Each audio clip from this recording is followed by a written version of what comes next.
حضرت جابر رضی اللہ تعالیٰ عنہ سے روایت ہے کہ آپ نے فرمایا کہ حضرت جبرائیل علیہ السلام ابھی میرے پاس آئے اور فرمایا کہ قسم ہے مجھے اللہ تعالیٰ کی جس نے آپ کو حق کو سچ کے ساتھ بھیجا ہے۔ ایک آدمی نے 500 سال تک سمندر میں ایک پہاڑ کے اوپر رہ کر اللہ تعالیٰ کی عبادت میں گزار دیے۔ یہ پہاڑ تقریباً 30 مربع میل پر مشتمل ہے۔ یہ پہاڑ کئی سینکڑوں میل میں پھیلے سمندر کے اندر واقع ہے۔ اللہ تعالیٰ نے اس بندے کے لیے اس پہاڑ پر میٹھے پانی کا چشمہ عطا کر دیا جس کی دھار بات کی انگلی کے برابر ہے۔ اس پہاڑ کے پاس ایک انار کو اگایا گیا جس پر ہر دن ایک انار لگ جاتا تھا۔ وہ بندہ پہاڑ سے نیچے آتا، انار سے پیٹ بھرتا، پھر وضو کرتا اور اللہ تعالیٰ کی عبادت میں مصروف ہو جاتا تھا۔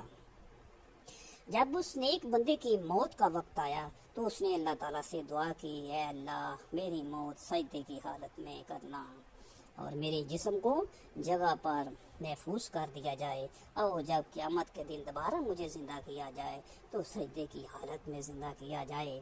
اللہ تعالیٰ نے اس کی اس خواہش کو پورا کر دیا۔ ہم